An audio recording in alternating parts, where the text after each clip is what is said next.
हेल्थलाइन में ब्रेक के बाद आप सभी का स्वागत है। गर्भावस्था के बारे में हमारी बातचीत जारी है। अगर आप भी इससे संबंधित कोई सवाल पूछना चाहते हैं तो बिना देर के नंबर मिलाएं। हमारी फोन लाइंस खुली हैं। आपके सवालों का जवाब देने के लिए हमारे साथ स्टूडियो में मौजूद हैं मैक्स हॉस्पिटल मोहाली से सीनियर कंसल्टेंट और गायनेकोलॉजिस्ट डॉक्टर प्रीति जिंदल। आप हमें ईमेल कर अपने सवाल भी पूछ सकते हैं। हमारा ईमेल आईडी है question@maxhealthcare.com। डॉक्टर प्रीति, हमारे साथ कुछ कॉलर जुड़े हुए, देखते हैं उनका सवाल क्या है। Hello hello hello. हाँ जी, आप अपना नाम बताइए और आप कहाँ से बोल रहे हैं? नरेश भंडारी कपूरथला से बोल रहा हूँ जी। जी, आप अपना सवाल पूछे डॉक्टर प्रीति से। हाँ मैडम, मेरा सवाल ये है कि एक प्रेग्नेंट वुमेन जो है वो कार ड्राइव कितनी देर तक कर सकती है during 9 month process? Very nice question Naresh ji. Pregnant women कितना भी कार ड्राइव कर सकते हैं प्रोवाइडेड वो सीट बेल्ट अच्छे से लगाएं। सीट बेल्ट का जो एक बड़ा वाला स्ट्रैप है, जो मेन स्ट्रैप है, वो should go through the breast, और जो नीचे वाला स्ट्रैप है वो बम्प, जो बेबी बम्प है उसके नीचे होना चाहिए। एंड स्पीड लिमिट को फॉलो करते हुए अगर वो ठीक से ड्राइव करते हैं तो कोई प्रॉब्लम नहीं है। जी नरेश जी, आपका कॉल करने के लिए धन्यवाद। डॉक्टर प्रीति, मैक्स हॉस्पिटल में जो प्रेग्नेंट महिलाएं हैं उनके लिए क्या खास सुविधा दी गई है? और कहा जाता है कि प्रेगनेंसी का जो डिलीवरी होता है वो घर पे भी हो जाता है, तो मैक्स हॉस्पिटल ही क्यों? मैक्स हॉस्पिटल इसलिए क्योंकि आजकल हर जो हमारी ऑब्स्टेट्रिक्स का जो एडवांसमेंट है उसमें हम सिर्फ ये नहीं चाहते कि सिर्फ डिलीवरी हो जाए and we have a live mother and baby. We should have a healthy mother and healthy baby. और मैक्स हॉस्पिटल में हमारे पास टर्शरी लेवल सुविधाएं हैं for mother and baby. Mother के लिए सारी फैसिलिटीज हैं, सीनियर कंसल्टेंट्स वहाँ पर अवेलेबल हैं, जो जूनियर डॉक्टर्स हैं वो भी पोस्ट एमडी डॉक्टर्स हैं जो राउंड द क्लॉक अवेलेबल होते हैं to monitor the mothers during labour pains. Labour pains के टाइम मॉनिटरिंग करने के लिए सारी आधुनिक सुविधाएं हैं, जैसे सीटीजी मशीन्स, अल्ट्रासाउंड्स। जब डिलीवरी होती है तो उस समय पेनलेस डिलीवरी के लिए सारी फैसिलिटीज हैं, और हर delivery is attended by a senior consultant paediatrician and neonatologist. बच्चे के लिए डिलीवरी के बाद पहले 2 मिनट बहुत ही इंपॉर्टेंट होते हैं, और अगर उस समय बच्चे को प्रॉपर ऑक्सीजनेशन नहीं हुई तो बच्चे की लॉन्ग टर्म लाइफ पे इफेक्ट पड़ता है। तो ये सारी सुविधाएं मैक्स में अवेलेबल है एंड वी ट्राई कि महिला को अपनी डिलीवरी का समय बहुत अच्छे से याद रहे और उसको she should look back to it in a joyful way. उसको ये ना लगे वो छुटकारा मिल गया, डिलीवरी हो गई, नहीं, she should really enjoy that moment and we try our best to make it as painless and enjoyable as possible. जी, मतलब जो गर्भवती महिला है उनका अस्पताल जाना बहुत ही जरूरी है। हाँ, गर्भवती महिलाओं का अस्पताल जाना बहुत जरूरी होता है क्योंकि कौन सी प्रेगनेंसी कब कॉम्प्लिकेट हो जाए ये नहीं पता होता। ब्लड और आईसीयू की सारी फैसिलिटीज वहाँ पर होनी चाहिए क्योंकि इसकी जरूरत बहुत कम लोगों को चाहिए होती है, पर जिसको चाहिए होती है उसके लिए it can be life threatening. जी जी, हमारे साथ कुछ कॉलर हैं, देखते हैं उनका सवाल क्या है। Hello hello. हाँ जी, आप अपना नाम बताइए और आप कहाँ से बोल रही हैं? मैं अंजलि कटारिया बोल रही हूँ गुड़गांव से। जी अंजलि, आप अपना सवाल पूछे डॉक्टर प्रीति से। मैम, हमारी शादी को 6 साल हो गए हैं और मेरे को प्रेगनेंसी भी ठहर रही है, काफी ट्रीटमेंट करवा लिया पर कोई फर्क नहीं पड़ रहा है। अंजलि, आपकी शादी को 6 साल हो गए और आप कह रहे हैं आपने काफी ट्रीटमेंट करवाया है, तो कुछ आपको कारण बताया गया है कि प्रेगनेंसी क्यों नहीं हो रही है? प्रेगनेंसी बस इसीलिए नहीं हो रही मैम, डॉक्टर से चेकअप भी करवाया है, वो मंडे नहीं बढ़ रही टाइम से, जो बेबी वाले हैं। नहीं, उन्होंने कुछ आपको ये बताया कि प्रॉब्लम कहाँ पर है? आपके हस्बैंड में प्रॉब्लम है कि आप में प्रॉब्लम है? क्या कारण है कि प्रेगनेंसी नहीं ठहर पा रही? क्योंकि ये बहुत साइंटिफिक है। मेरे को बहुत कम होते हैं। मेंसेस आपको कम होते हैं? हाँ जी, बिल्कुल कम होते हैं। आपके कुछ जांचें होनी चाहिए अंजलि जी, जिनसे पता चले कि मेंसेस कम क्यों हो रहे हैं, कि कहीं बच्चेदानी की लाइनिंग में कोई विकृति या कोई प्रॉब्लम तो नहीं है, और सिस्टमैटिक आपकी जांचें होनी चाहिए। आप, अगर आपके पास टाइम है तो आप मैक्स हॉस्पिटल आ सकते हैं, हमें मिल सकते हैं और हम आपकी सिस्टमैटिक जांच कर सकते हैं। Max hospital Mohali, Max hospital Mohali.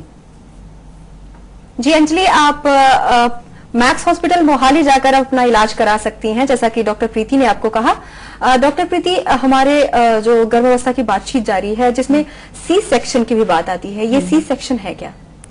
C section caesarean section को बोला जाता है जब बेबी की डिलीवरी नॉर्मल वेजाइनली पॉसिबल नहीं होती। जी, हम इस बारे में बात करेंगे। पहले एक कॉलर है, देखते हैं उनका सवाल क्या है। हेलो हेलो हेलो, लगता है कॉल नहीं लग पा रहा है, शायद बात नहीं हो पा रही है। सी सेक्शन के बारे में हम बात कर रहे थे डॉक्टर प्रीति, ये क्या है? जब नॉर्मल वेजाइनली डिलीवरी पॉसिबल नहीं होती तो फिर सिजेरियन सेक्शन किया जाता है, मतलब कि पेट के अंदर इंसिजन देके बेबी को डिलीवर किया जाता है, उसको हम सी सेक्शन बोलते हैं। जी, सिजेरियन के लिए बहुत सारी महिलाएं हैं जो ऑप्ट करती हैं क्योंकि वो पेनलेस चाहती कि उनको दर्द ना हो जब वो डिलीवरी के दौरान। तो ये कितना हेल्पफुल होता है? क्या इसके साइड इफेक्ट भी होते हैं? क्या इसका कुछ असर होता है? कितना सही है ये? मेरे हिसाब से सिजेरियन सेक्शन डायरेक्टली बिना किसी कारण के ऑप्ट करना सही नहीं है, क्योंकि after all caesarean is a major surgery. अगर आपकी नॉर्मल डिलीवरी हो सकती है तो उससे अच्छा तो कुछ हो ही नहीं सकता। Nature is the best thing, जो नेचर ने बनाया वो सबसे बढ़िया है। सिजेरियन सेक्शन उन कंडीशंस में किया जाना चाहिए जहां पर नॉर्मल डिलीवरी पॉसिबल नहीं है। रहा पेन की बात, तो आजकल पेनलेस वेजाइनल डिलीवरी होती है, तो उससे कोई घबराने की बिल्कुल भी जरूरत नहीं है। जी डॉक्टर, हमारे साथ कुछ कॉलर जुड़े हुए हैं, देखते हैं उनका सवाल क्या है। हेलो। हाँ जी, मैं कपिल वर्मा बोल रहा हूँ। जी जी, आप अपना सवाल पूछिए डॉक्टर प्रीति से। हाँ जी। हेलो, आप अपना सवाल पूछिए। हाँ जी, good morning madam. Good afternoon. हाँ जी, मैं ये पूछना चाह रहा हूँ, मेरी जो वाइफ है उसे 1 मंथ की डिलीवरी है, प्रेगनेंसी है जी कपिल। उसे ना आज हल्की सी ब्लीडिंग हुई है, क्या करना चाहिए? कपिल, आप अपने सवाल को दोबारा दोहराएंगे? मेरी जो वाइफ है उसे 1 मंथ की प्रेगनेंसी है और आज उसे हल्की सी ब्लीडिंग हुई है। हाँ, आपकी वाइफ का कोई अल्ट्रासाउंड हुआ है इस प्रेगनेंसी में? कराने में जाऊंगा, उसी में कंफर्म करना चाह रहा हूँ। कपिल, हमें आपकी आवाज ठीक नहीं आ रही है, आप क्या कह रहे हैं? मैं कह रहा हूँ कि अल्ट्रासाउंड कराने में भी जाऊंगा थोड़ी देर में। हाँ, आप पहले जाके अल्ट्रासाउंड कराइए, जिससे हमें पता चले कि प्रेगनेंसी पहले एक तो राइट प्लेस में है कि नहीं, क्योंकि कुछ औरतों की प्रेगनेंसी ट्यूब्स में हो जाती है जिनको एक्टोपिक प्रेगनेंसी बोलते हैं, वो रूल आउट करना बहुत जरूरी है। सेकेंडली, ये देखना जरूरी है कि बच्चे की धड़कन आ गई है और ठीक से चल रही है कि नहीं चल रही है, तो उसके बाद ही हम कुछ निष्कर्ष निकाल सकते हैं कि ब्लीडिंग का क्या कारण है। जी कपिल, आपका कॉल करने के लिए धन्यवाद। डॉक्टर, एक और कॉलर है, देखते हैं उनका सवाल क्या है। हेलो हेलो, लगता है हमारा संपर्क नहीं हो पा रहा है कॉलर से। हम बात कर रहे थे अबॉर्शन वगैरह की, उन सब के बारे में बात करेंगे, लेकिन फिलहाल हम यहाँ रुकेंगे एक छोटे से ब्रेक लिए। लेकिन ब्रेक के बाद ही मैक्स हॉस्पिटल मोहाली से सीनियर कंसल्टेंट और गायनेकोलॉजिस्ट डॉक्टर प्रीति जिंदल हमारे और आपके सवालों के जवाब देंगी। लेकिन आप हमें फोन करना ना भूलें, क्योंकि हमें इंतजार है आपके कॉल्स का। आप हमें हमारे नई ईमेल आईडी question@maxhealthcare.com पर अपने सवाल लिखकर भी पूछ सकते हैं। हेल्थ लाइन में ब्रेक के बाद एक बार फिर से आप सभी का स्वागत है। गर्भावस्था के बारे में हमारी बातचीत जारी है। क्या आपका भी इससे जुड़ा कोई सवाल है? अगर हाँ, तो तुरंत फोन करें हमारे टीवी स्क्रीन पर फ्लैश किए जा रहे नंबरों पर। अगर डॉक्टर से सवाल पूछने के दौरान आपको फोन लाइन व्यस्त मिले हो, तो हमें हमारे नए ईमेल आईडी question@maxhealthcare.com पर अपने सवाल लिखकर पूछ सकते हैं। डॉक्टर प्रीति, हमारे साथ कुछ कॉलर हैं, देखते हैं उनका सवाल क्या है। Hello hello. हाँ जी, आप अपना नाम बताइए और कहाँ से बोल रही हैं आप? प्रियंका फ्रॉम चंडीगढ़।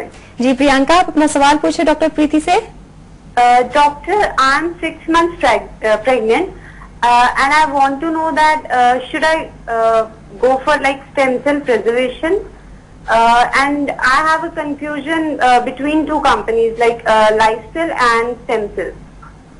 प्रियंका, हमने पहले भी इस चीज का जवाब दिया है कि स्टेम सेल प्रिजर्वेशन की यूटिलिटी टोटली अननोन है, और मेरी एडवाइस यही रहेगी कि अगर आप अफोर्ड कर सकते हैं तो आप स्टेम सेल प्रिजर्वेशन जरूर करें, और अगर आप नहीं कर सकते तो उसके लिए चिंता ना करें। पर डिसीजन आपका ही होगा, क्योंकि आज की तारीख में हमें ये नहीं पता कि स्टेम सेल प्रिजर्वेशन कितना काम आएगा, पर यह भी है कि स्टेम सेल प्रिजर्व करने का यही एक सबसे बढ़िया मौका इन द प्रेजेंट सिनेरियो है। सेकेंडली, कंपनीज के बाद अगेन आप ये देखें कि सारी कंपनीज यूजुअली जो भी आपने बोली है काफी काफी टाइम से मार्केट में है, तो जिनसे भी आपको बेस्ट डील मिलती है और जो भी आपको रिलायबल लगता है आप उससे करा सकते हैं। जी प्रियंका, आपका कॉल करने के लिए धन्यवाद। डॉक्टर, एक और कॉलर है, देखते हैं उनका सवाल क्या है। Hello hello hello. हाँ जी, आप अपना नाम बोलिए, आप कहाँ से बोल रही हैं? मैं प्रीति बोल रही हूँ। जी जी, आप अपना सवाल पूछिए डॉक्टर प्रीति से। मैं ये पूछना चाहती हूँ कि मेरी शादी को 3 साल हो गया और मेरे को डेट बहुत कम होता है, हर महीने होता है लेकिन ब्लीडिंग बहुत कम होती है, तो मुझे प्रेगनेंसी में कोई दिक्कत तो नहीं आई? नहीं प्रीति जी, अगर आपके रेगुलर पीरियड्स आते हैं और अगर आपके पीरियड्स एक दिन भी रहते हैं तो आमतौर पे प्रेगनेंसी होने में प्रॉब्लम नहीं होती, पर कुछ जांचें स्पेशली ट्यूबरक्लोसिस वगैरह के लिए आपने करवा लेनी चाहिए कि कहीं कोई और प्रॉब्लम तो नहीं हो रही जिसकी वजह से आपके पीरियड्स कम आ रहे हैं। जी प्रीति, आपका कॉल करने के लिए धन्यवाद। डॉक्टर, ब्रेक पर जाने से पहले हमें कॉल आई थी जो अबॉर्शन के बारे में, मिसकैरेज के बारे में सवाल पूछ रहे थे, तो उस वक्त हमारी बातचीत चल रही थी कि हम ब्रेक के बाद इस बारे में बात करेंगे। अबॉर्शन और मिसकैरेज जो है उसमें काफी ज्यादा आप पेशेंट का इलाज करती हैं, तो इसमें क्या क्या इसके कारण हैं, कि क्या वजह है कि आखिर मिसकैरेज हो जाता है और इससे कैसे बचा जा सकता है? Amrita, I am a recurrent miscarriage expert. Max में हमने नॉर्थ इंडिया का फर्स्ट रिकरेंट मिसकैरेज सेंटर खोला है। रिकरेंट मिसकैरेज मतलब कि बार बार मिसकैरेज होने के बहुत ज्यादा और बहुत ही साइंटिफिक कारण है और इसका हमने बहुत तरीके से इलाज करना चाहिए। नहीं तो ये देखा गया है कि अगर मिसकैरेज बार बार होते जाए और उनका तरीके से इलाज ना किया जाए तो ऑलमोस्ट 80 to 90% चांस होता है कि फिर से मिसकैरेज हो जाए। पर अगर प्रॉपर रिकरेंट मिसकैरेज क्लिनिक में जाके प्रॉपर उसके इन्वेस्टिगेशंस कराए जाए तो सक्सेसफुल आउटकम होने के बहुत हाई चांसेस हैं। एक मिसकैरेज ऑलमोस्ट 30% औरतों में देखा जाता है और उसके लिए हमें चिंता करने की बिल्कुल कोई जरूरत नहीं है। पर अगर 2 या उससे ज्यादा मिसकैरेजेस होते हैं तो हमें जरूर मिसकैरेज एक्सपर्ट की राय लेनी चाहिए और अपना इलाज कराना चाहिए। बार बार मिसकैरेज के भी देखे गए हैं केसेस, बहुत सारी महिलाओं में होता है कि बार बार बच्चा ठहरता ही नहीं है। बिल्कुल। तो इसकी क्या वजह है? बार बार मिसकैरेज होने के कारण बहुत सारे हैं, जैसे कि कोई इन्फेक्शंस हो, बच्चेदानी में कोई विकृति हो, आपका प्रेगनेंसी में अगर ब्लड क्लॉट हो जाता है, ज्यादा थिक हो जाता है, वो भी एक बहुत इंपॉर्टेंट कारण है मिसकैरेज होने का। हार्मोनल इम्बैलेंस होना, ब्लड में कुछ ऐसे पदार्थ होना जिनसे कि प्रेगनेंसी नहीं ठहर पाती, ब्लड ग्रुप्स में फेर होना, RH नेगेटिव प्रेगनेंसीज को ठीक से मैनेज नहीं कर पाना, बच्चेदानी के माउथ की वीकनेस होना और कई इम्यूनोलॉजिकल कॉजेज हैं जिनकी वजह से मिसकैरेजेस हो सकते हैं। जी डॉक्टर प्रीति, हमारे पास वक्त काफी कम है, छोटे शब्दों में बताइए कि जो महिला हैं उनको डाइट्स किस तरह से लेने चाहिए? महिला ने बिल्कुल हेल्दी डाइट खानी चाहिए। They should not eat for 2, they should eat healthy food जिसमें कि carbohydrate, protein, fat and proteins and vitamins की पर्याप्त मात्राएं हों। जितनी उनको भूख लगती है उतना खाना चाहिए और साथ में नॉर्मल एक्सरसाइज करनी चाहिए और अपनी प्रेगनेंसी को एंजॉय करना चाहिए। जी डॉक्टर प्रीति, आप हमारे स्टूडियो में आए, गर्भावस्था के बारे में बातचीत की, आपका बहुत बहुत धन्यवाद। Thank you so much and it was a good opportunity for me and I am very thankful to everyone and all the viewers for making such good calls. Thanks. जी आपका धन्यवाद। अगर डॉक्टर से सवाल पूछने के दौरान आपको फोन लाइन व्यस्त मिले हों तो आप हमारे नए ईमेल आईडी question@maxhealthcare.com पर अपने सवाल लिखकर पूछ सकते हैं। तो ये था गर्भावस्था से संबंधित आज का हेल्पलाइन। कैसा लगा आपको हमारा ये कार्यक्रम? हमें अपने सुझाव जरूर भेजें। आप हमें ईमेल करें healthline@dayandnightnews.com पर। फिलहाल के लिए हेल्पलाइन में बस इतना ही। तब तक के लिए नमस्कार।